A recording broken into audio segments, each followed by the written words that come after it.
Muy buenas tardes y bienvenidos a la Escuela Diocesana de Oración número 66. No nos dejes caer en la tentación, nos decía don Francisco en la última escuela.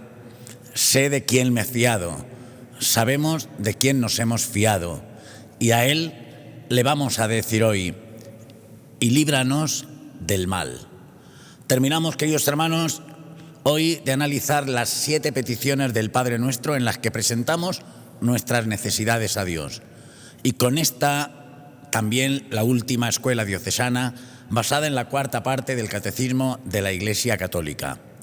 Parece que fue ayer, pero se nos han pasado 2 cursos, 2 años, aprendiendo mucho de la mano de nuestro arzobispo. Recordamos la oración en la vida cristiana, aquella primera sección de la parte del Catecismo de la Iglesia donde veíamos la oración en el Antiguo Testamento, en el Nuevo Testamento, en los tiempos de la Iglesia, los tipos de oración y de intervención de Dios. En el capítulo 2, la tradición de la oración con las fuentes de la oración, el camino de la oración y los maestros de oración.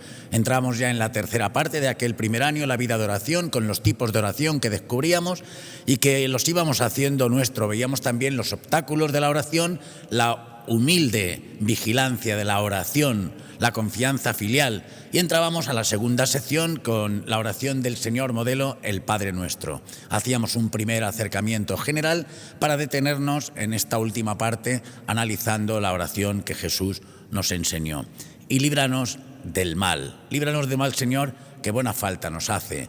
Sabemos que tú estás pendiente. Si tú fuiste tentado, a ti el Jesús tentado, aunque no caíste en la tentación, te decimos, tú que conoces nuestra realidad, tú que conoces que somos humanos, que somos pecadores, no nos dejes caer en la tentación. En esas tentaciones que a lo largo del día, de la vida, tenemos en nuestra vida, ¿no? Pues Señor, ayúdanos, no nos dejes caer en la tentación. Y en este último día, en esta última escuela, estoy seguro y la siento muy cercana a nuestra Madre, a la Virgen María. Ella nos dice, siempre haced lo que Él os diga. Y Él, en esta última escuela, nos dice a todos, mira, para no caer en la tentación, nunca te separes de la mano de Madre. Escuchamos a nuestro arzobispo. Y líbranos del mal. Así concluye la oración del Padre Nuestro. Algunos traducen, y líbranos del maligno, y líbranos del malo. En el fondo lo va a explicar maravillosamente y nosotros vamos ya en esta última catequesis de estos 2 años que hemos explicado en nuestra Escuela Diocesana de Oración, cómo orar desde la 4ª parte del Catecismo de la Iglesia Católica. Dice así en el 2850, la última petición a nuestro Padre está también contenida en la oración de Jesús. No te pido que los retires del mundo, sino que los guardes del maligno, que los libres del mal.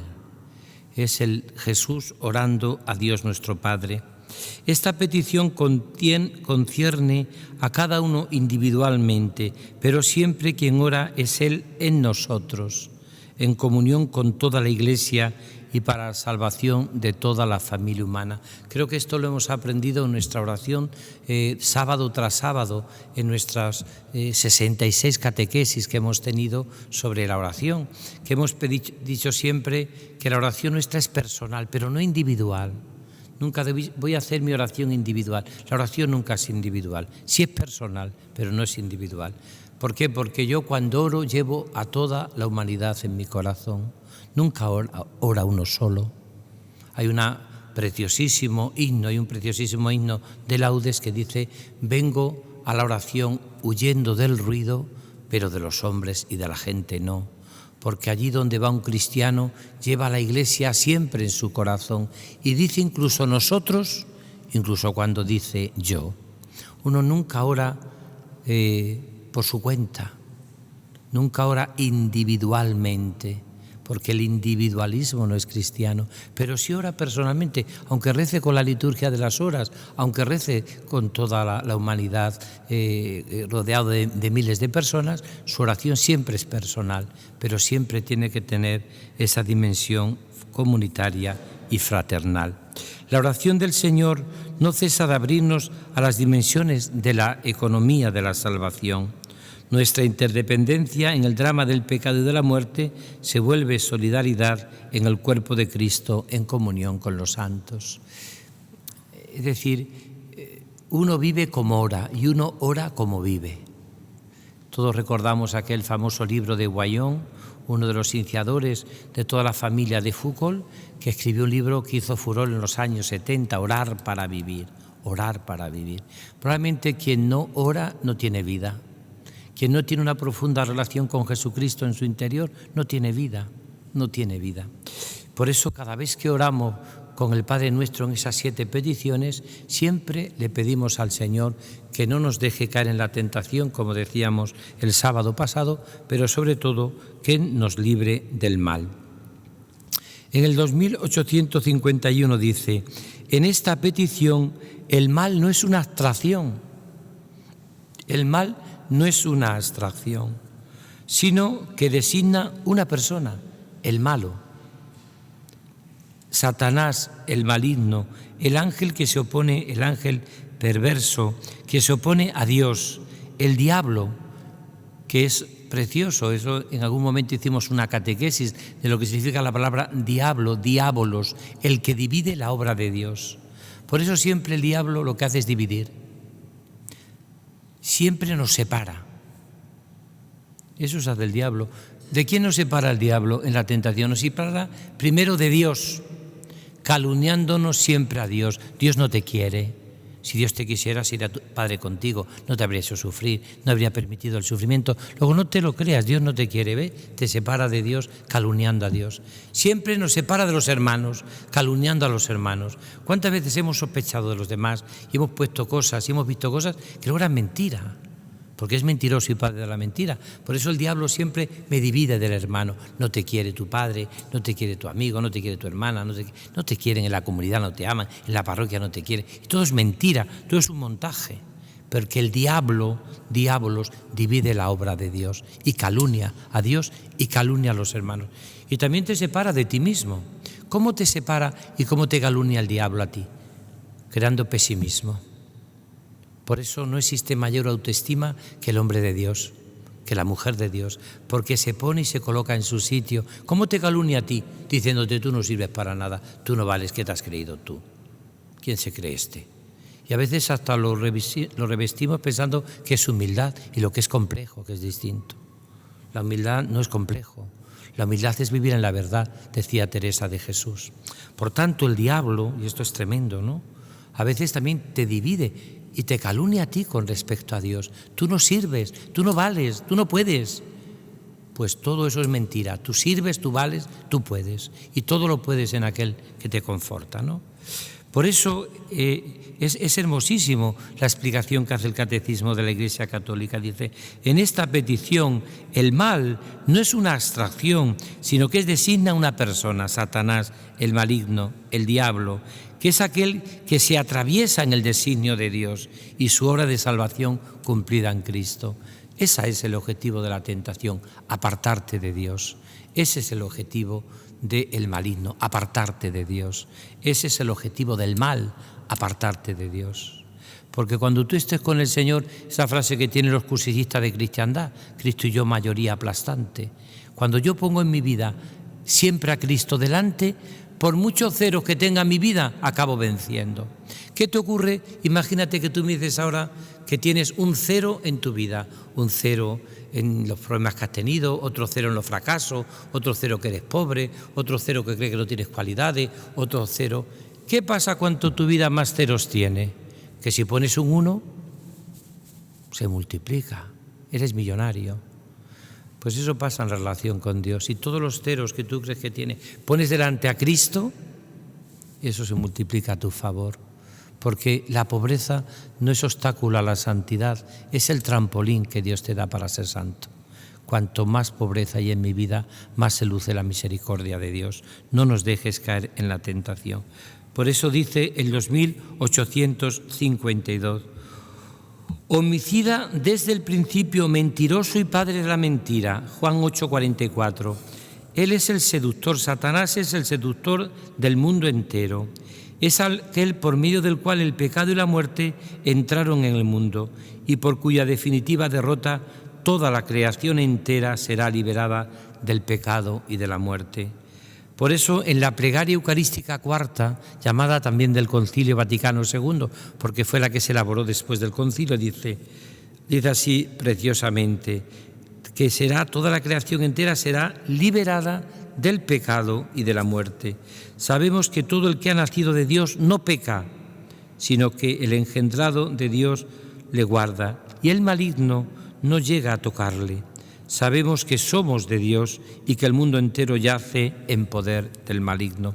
Hay un texto precioso de San Ambrosio que recoge este número que dice así: el Señor, que ha borrado vuestro pecado y perdonado vuestras faltas, también os protege y os guarde contra las astucias del diablo, que os combate para que el enemigo, que tiene la costumbre de engendrar la falta, no os sorprenda. Quien confía en Dios no tema al demonio. Si Dios está con nosotros, ¿quién estará contra nosotros? San Ignacio de Loyola, en sus ejercicios espirituales, dice que el diablo es como un perro que está siempre atado y solo muerde al que se le acerca. Es un perro atado, ¿eh? El diablo no es todopoderoso, es un ángel caído. El que es todopoderoso es Dios, pero no es el diablo. Ahora, si tú juegas con un perro y le metes el dedito en la boca, te puede morder y te puede hacer daño. Pero el diablo es un perro atado, no hay que tenerle miedo. Está atado y bien atado. No es todopoderoso, no es todopoderoso. Lo que es todo mentiroso, pero no todopoderoso. El que es todopoderoso es Dios. Por eso termina en el 2853. La victoria sobre el príncipe de este mundo se adquirió de una vez por todas en la hora en que Jesús se entregó libremente a la muerte para darnos su vida. Es el juicio de este mundo y el príncipe de este mundo en que han sido echados abajo. Mi fuerza y mi poder es el Señor. No lo cantamos muchas veces en los salmos, en los himnos. Mi fuerza y mi poder es el Señor. Confiaré y no temeré. ¿No le decimos en el Salmo del Buen Pastor?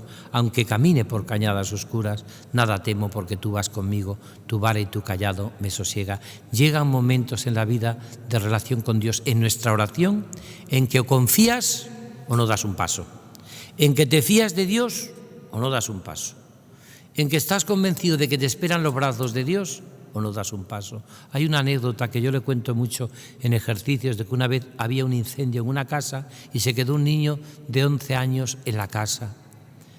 La casa empezaba a arder, estaba llena de llamas, pero su padre y su madre abajo le decían al niño: tírate, tírate abajo. El niño no veía más que llamas, no veía más que estaba ardiendo la casa, pero decía el papá y la mamá: como no te tires, no podrás salir de esas llamas. Tírate, que te estamos esperando nosotros con nuestros brazos. Y el niño hizo un acto de confianza y aunque no veía más que fuego y humo, se tiró. Y en efecto estaban los brazos de sus padres, que no lo veía, y le cogieron una lona. Tírate. A veces eso es nuestra vida de relación con Dios. No te preocupes, si te dice Dios, confía, Él te está esperando con los brazos abiertos. Dios no te va a dejar caer, no te va a engañar, no te va a destrozar.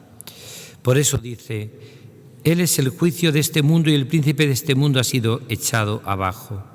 Él se lanza en persecución de la mujer, pero no consigue alcanzarla a la nueva Eva.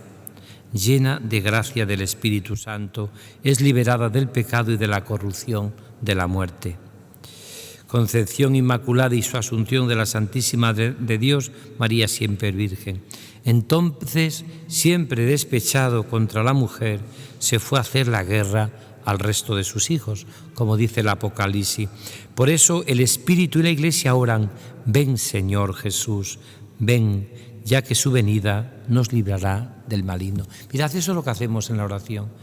Cada vez que oramos, por eso el enemigo trata de apartarnos siempre de la oración. ¿Por qué? Porque quien se aleja de la oración se aleja de todo lo bueno, de todas las gracias que Dios nos quiere dar.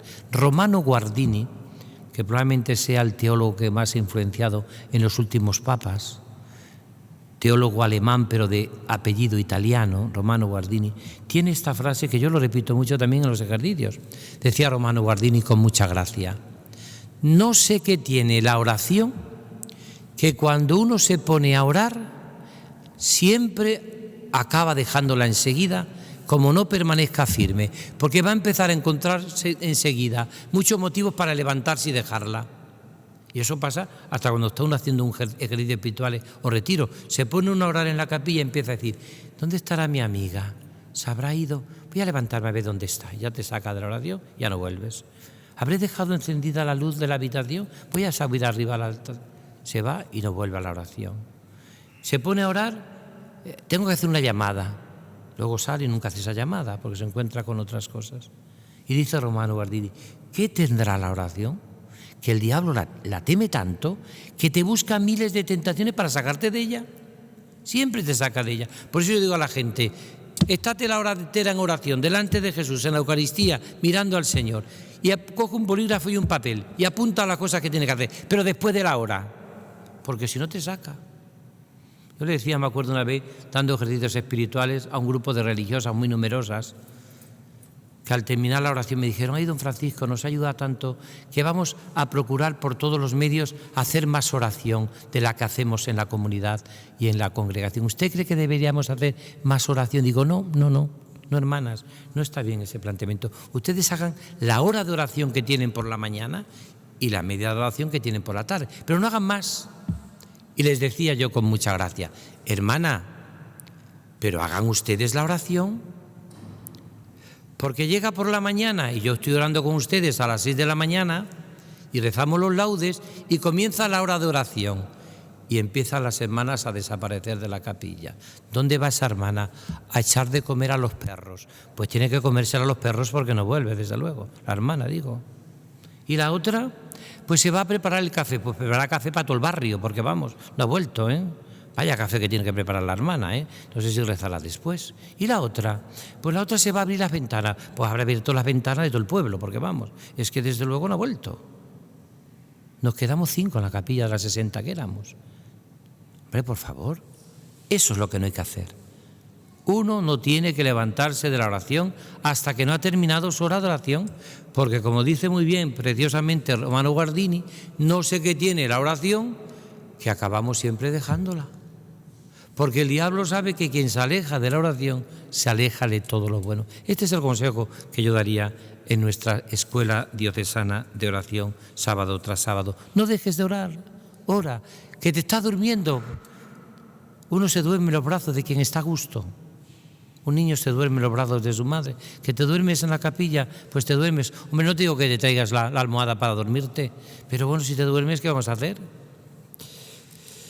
Qué importante es descubrirlo esto, ¿no? Por eso termina este número, 2854, dice así: al pedir ser liberados del maligno, líbranos del mal, oramos igualmente para ser liberados de todos los males, presentes, pasados y futuros, de los que el autor es instigador.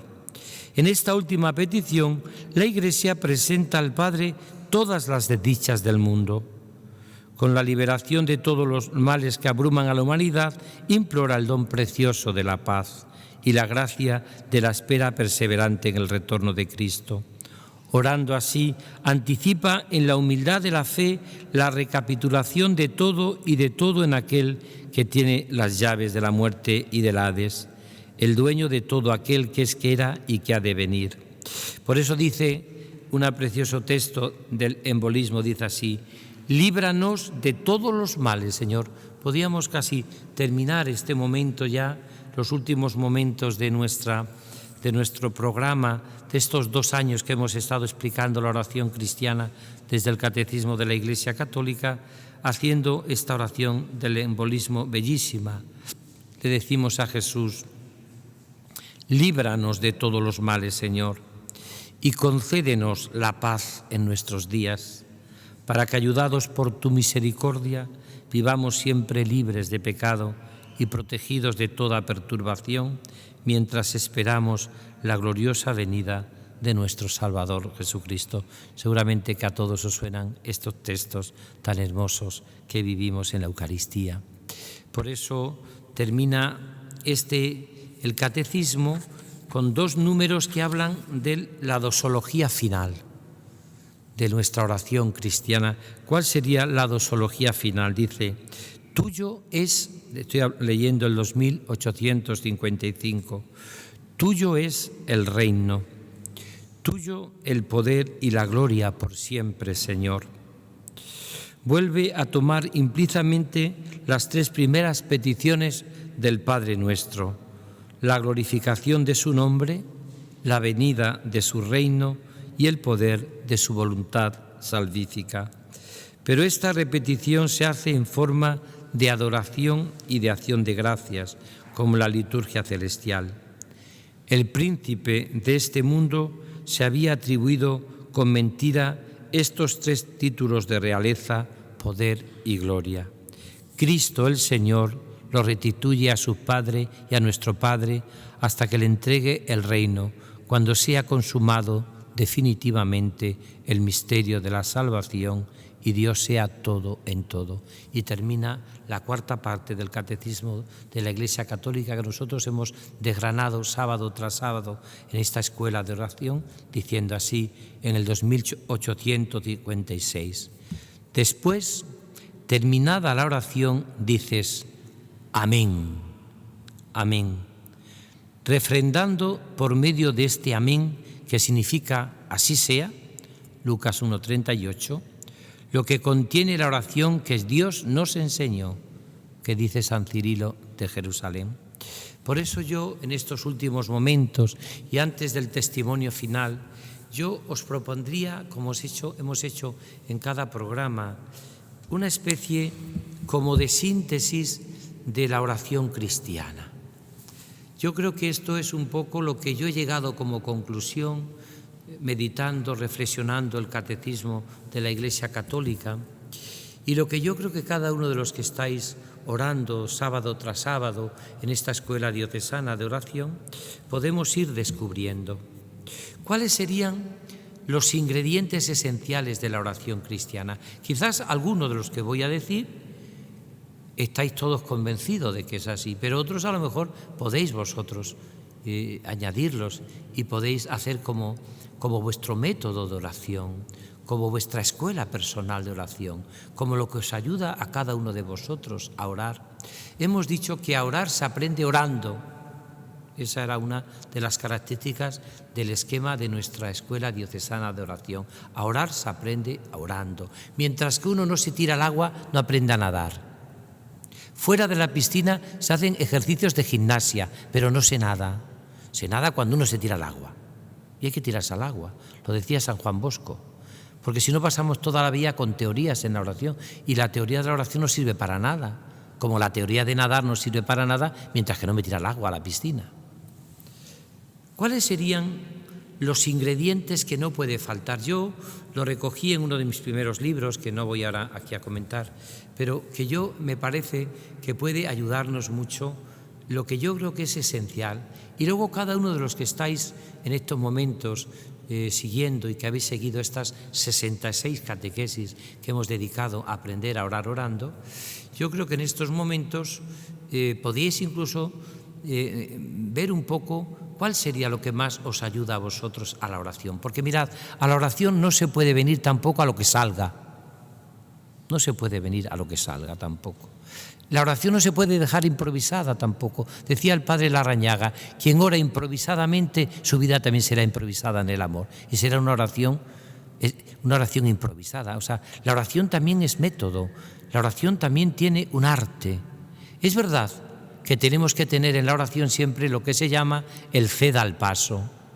¿Qué es el ceda al paso? En la carretera. Tú vas con tu coche, pero hombre, si ves venir por el otro carril el coche que es más fuerte que tú y que te va a ayudar, pues tú dejas pasar el coche. Tú vas en tu vida de oración, pero si ves venir el Espíritu Santo, tú cedes el paso a la acción del Espíritu Santo. Pero que mientras eso no aparece, tú vas orando Y tienes que tener resortes para la oración. Y tienes que tener, como podíamos decir, todo aquello que te ayude a orar. Y textos para tu vida de oración. Y lo que podíamos decir, pero sobre todo para que saber que a orar se aprende orando. Por eso yo diría estas claves que vuelvo a repetir, también ha sido un poco mi propia experiencia personal y que en estos 66 catequesis, también orando con vosotros, os he ayudado, pero también me habéis ayudado a mí, también los testimonios que hemos recibido aquí. Por eso yo hablaría como de estos ingredientes esenciales para la oración cristiana. Y luego os dejaría también para que cada uno de vosotros, como esos deberes que decíamos que teníamos en cada una de las catequesis, lo pongáis en práctica. Primero, no se puede hacer oración cristiana si no caemos en la cuenta de la presencia de Dios. Estemos donde estemos. Si estamos en la Eucaristía, es la mayor presencia de Dios. Pero si oro en mi casa, en mi habitación, o si oro en la naturaleza, hay que caer en la cuenta de la presencia de Dios. ¿Os acordáis del ejemplo que ponía el Catecismo de la Iglesia Católica de la oración, de las primeras catequesis? Aquel campesino en Ars, que cuenta San Juan María Vianney, el santo cura de Ars, que iba a la iglesia, se ponía delante del sagrario y se tiraba una hora orando. Y el cura de Ars curiosamente pensaba, ¿qué hará este campesino tan humilde aquí en la capilla? Una hora, ¿no? Y le dijo, ¿y cómo oras? Y le dijo aquel campesino, yo le miro y él me mira. Eso era la oración cristiana.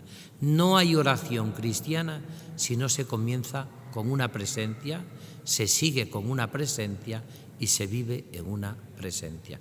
Esto es esencial para la oración cristiana, caer en la cuenta de la presencia del Señor. Segundo, esencial también, invocar al Espíritu Santo. Sin mí nada podéis hacer. Ven Espíritu Santo, ven Padre de los pobres, dulce huésped de las almas. Aprenderos la secuencia del Espíritu Santo tan hermosa que tiene en la secuencia del Pentecostés. Tú puedes orar sin el Espíritu Santo. Si no podemos decir Abba sin el Espíritu Santo, si no podemos llamar a Dios Papá si no somos movidos por la fuerza del Espíritu Santo. Si precisamente el Espíritu Santo tiene como misión formar en nosotros el corazón de Cristo. Por tanto, primero, caer en la cuenta de la presencia del Señor. Segundo, fundamental, invocar al Espíritu Santo. Tercero, leer la palabra, lección divina. No debe haber ninguna oración cristiana que no esté llena de la palabra de Dios. Cuando encontraba palabras tuyas las devoraba, dice el texto de la Escritura. Tus palabras eran mi gozo y mi alegría, Señor de los ejércitos. Por eso, y también dice un salmo, lámpara es tu palabra para mis pasos, luz en mi sendero. Yo recomiendo que se lea todos los días en la lectura de la misa del día. Eso lo hace muy bien, por ejemplo, Radio María, Radio Santa María, lo hace muy bien. Y yo tengo también un pequeño en mi Facebook, llevo todos los días, y también Jesús en nuestra página tenemos, aunque más bien centrado en los domingos, pero nosotros lo hacemos, yo lo hago todos los días con 3 puntos.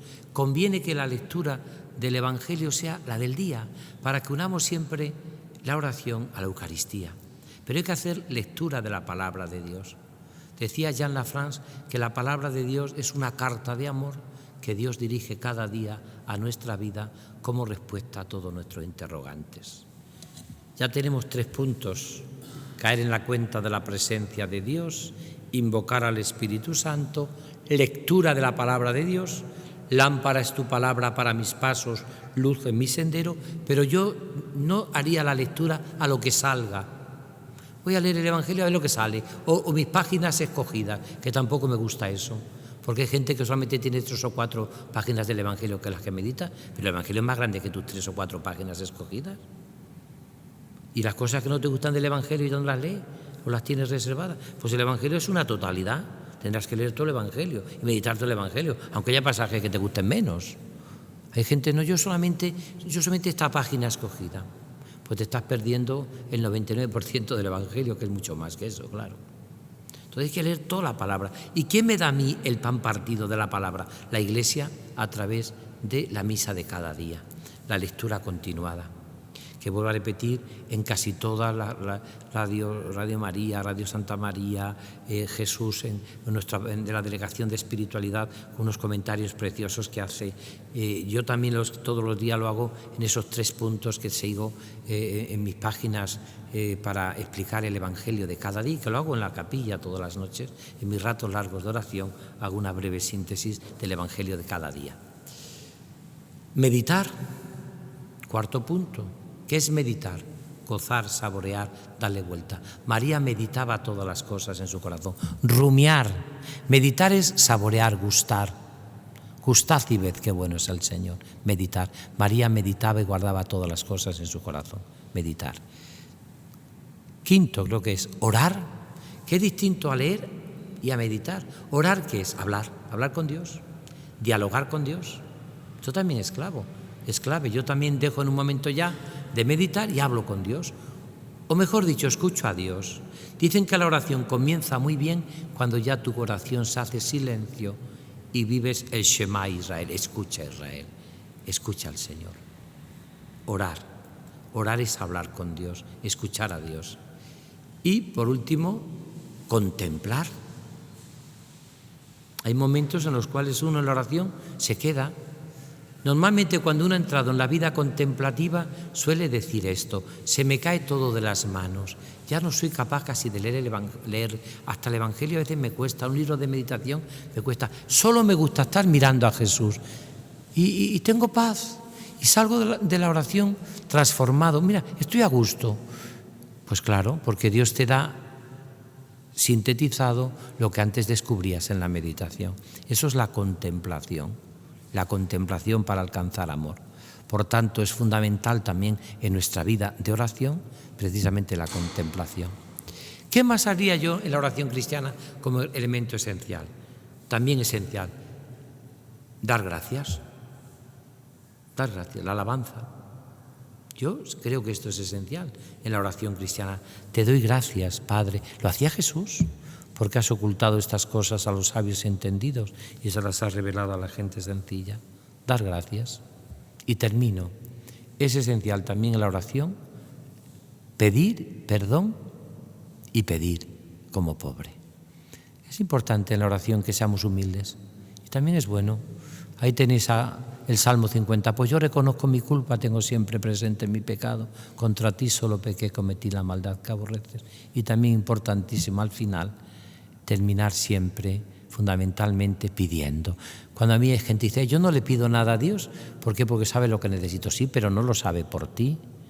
Y solamente piden los pobres, ¿eh? Los ricos no piden nunca nada, porque los ricos lo tienen todo, solo piden los pobres. Yo pido mucho, porque me siento pobre delante de Dios, y pido todo lo pido. Pues esto es la oración cristiana. Quizás pongas tú muchas más cosas para escuchar ahora ya este testimonio final para terminar. Pues muchísimas gracias, señor arzobispo, no por la escuela de hoy solamente, sino por estos 2 años que personalmente he tenido la suerte de compartir aquí en esta preciosa capilla en la Escuela Diocesana de Oración 66 y compartirla también con nuestro hermano Alfredo, que grabó la semana pasada y que todos lo conocemos, junto a toda la Delegación Diocesana para la Espiritualidad. Nuestro primer objetivo cuando nos estrenábamos era poner en marcha esta escuela y concluimos ahora desde el Catecismo de la Iglesia Católica.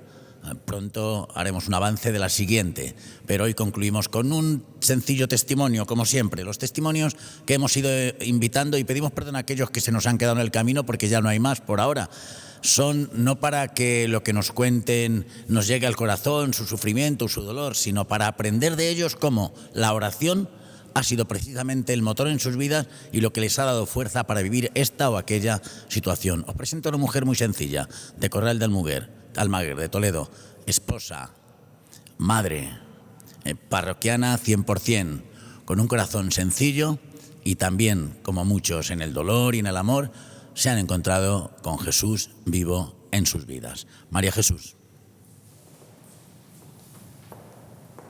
Buenas tardes, Señor Jesús. Te doy gracias por haberme traído a este canal, al Colegio Diocesano. Buenas tardes, don arzobispo, don Francisco, por haberme invitado a su Colegio Diocesano. Te doy gracias, don Jesús, por haberme traído aquí, porque es la más alegría que me ha cenado con nuestro Padre Jesús. Bueno, pues ¿qué queréis que os cuente? Yo os voy a contar mi vida. Soy una madre tengo 5 hijos, Dios me regaló 5, una niña se me quemó en un incendio en mi casa, luego me regaló una niña, al regalo de esa niña que tuve, gracias al amor de Él, porque lo importante es mi Eucaristía y la confesión, que es lo más grande que tenemos al lado de Él. Sin la confesión y sin la Eucaristía no somos nada. Hay que estar con Dios, no, porque Dios me ha regalado un hijo sacerdote. También después de que mase mi hija. Al tener a mi hija, Dios me regaló 3 hijos más. Una hija, un sacerdote y otro chico pequeño que está en el seminario. Tengo Eugenio Gutiérrez Molero, Teresa Gutiérrez Molero y Eugenio Gutiérrez Molero y Adrián Gutiérrez Molero. Rocío está en el cielo. Se quemó con 2 anitos, un 5 de Reyes y un 6 de Reyes que la enterramos. Mi marido cayó malo a la alegría de Dios regalarme otra hija. Él se desapareció 8 días, malo, con su esquizofrenia. Se puso la mente en blanco y desapareció. Aquí me tenéis tenía 20 años. Me casé, llevamos 38 años casados. Mi marido está enfermo. Aquí estoy yo para ayudarle. Él ha trabajado con su haloperidol. Ha estado por la ayuda del Señor. Si no fuera por el amor de Jesús, no hubiéramos estado los dos. Y gracias a mí que me dio fuerzas. Pues a la alegría de estar con Él, y el Señor nos ha dado muchísima fuerza, y mi Rocío que está en los cielos, la Virgen María, el Espíritu Santo.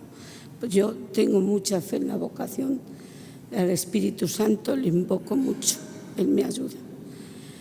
También os pido, es que estoy ronca, perdonadme, también sin Él no se puede vivir. Ya que estábamos mejor con mis 4 niños, me viene a mí un cáncer. Del cáncer me cortan la mama derecha. Mis chicos yo tenía 37 años. Mis hijos eran pequeños, se llevaban poquito. A los 8 años, 9, me viene mi Miguel Ángel y me dice que se quiere ir al seminario. Y yo sin pelo y sin peluca, dándome tratamientos, le digo, Rico, mamá no puede. Y decía él, mamá, déjame que me vaya. Entonces me llamaron sus maestros, estaba don Juan en Corral, el párroco, vino don Jesús, también que me han ayudado, y Miguel Ángel se vino al seminario. Gracias a ellos me han ayudado mucho. Lo tengo que decir porque es que para mí ha sido una vocación muy grande. Luego me llevó don Jesús a los cursillos de cristiandad. Eso a mí me llenó lo más grande de mi vida, porque yo estuve con 9 tratamientos de quimioterapia, radioterapia, y luego me metí en un tratamiento de conejo de Indias. Eso que te hacen una prueba durante 1 año por vena. Pero para mí toda la fe fue en el Sagrado Corazón de Jesús. En vos confío, porque yo me fui a mi casa, venía del hospital y me puse de rodillas en mi casa, en un almenaque. Estaban mis chicos y mi marido enfermo y no les dije nada, me consagré a Él y le dije, Sagrado Corazón de Jesús, en ti confío, pongo tus manos en ti. Lo único que te pido es que me dejes hasta que mis niños sean grandes. Si me quieres llevar, llévame, pero déjame hasta que los tengas recogidos. Que sí que aquí me tenéis, pero todo es por el amor de Dios. Si no fuera por Él, no hay otro. Y más os voy a decir que si sois abuelos, padres y hijos, no porque tenga mi hijo el sacerdote, que las abuelas y las madres y los padres dejen a sus hijos ir al seminario, porque es muy grande. Yo lo he querido, mi hijo se quería ir. Yo al primero decía que no, pero porque no podía. Pero él se fue. Luego mi pequeño se fue al seminario. Como dice mi pequeño, tuvo 6 años, se salió del seminario. Pero él dice que le han hecho un hombre. Mamá, me han hecho un hombre, me han enseñado más que lo que no hay en casa, siendo sus padres. No lo vengo aquí por decir, pero lo único que os digo es la vocación. Sin él no se puede. Todos los cristianos estáis viendo ahora cómo está el mundo, lo que estáis viendo con chicos de 8 años, lo que quieren hacer. Los pido, por favor, porque yo, si pudiera salir a firmar o hacer vocación a la calle, iba, porque son niños que van a hacer con ellos lo que quieran. Y el Señor, yo se lo pido que por favor no hagan esas cosas, que ayudemos a estas familias. Muchísimas gracias por haber estado aquí. Gracias, Padre mío. Muchas gracias, María Jesús. Yo sí les digo una cosa, que la conozco. Cuando estoy un poco pachucho, voy al Señor, le rezo y luego voy a María Jesús, porque siempre tiene palabras de alegría para consolarte. Digo, es una madre con corazón sacerdotal, es tremenda, como tantas personas que han ido pasando por aquí dándonos su testimonio. De nuevo, mi agradecimiento a todos, especialmente a todos los seguidores. Quedan 66 escuelas de oración colgadas, grabadas en el canal diocesano de televisión, el canal YouTube. También estarán muy pronto disponibles en nuestra página de la Delegación Diocesana de Espiritualidad. Gracias a don Francisco por su incansable labor, porque siempre tiene tiempo y si no lo tiene se lo inventa y hasta nos cansa a veces. Pero claro, como yo digo siempre, si el pastor va adelante y no se cansa, yo no puedo decir que estoy cansado. Así que muchísimas gracias por todo lo que nos da, por todo lo que nos entrega, por todo lo que nos enseña. Contamos con todos ustedes para la próxima edición de la Escuela Diocesana de Oración. Muchísimas gracias.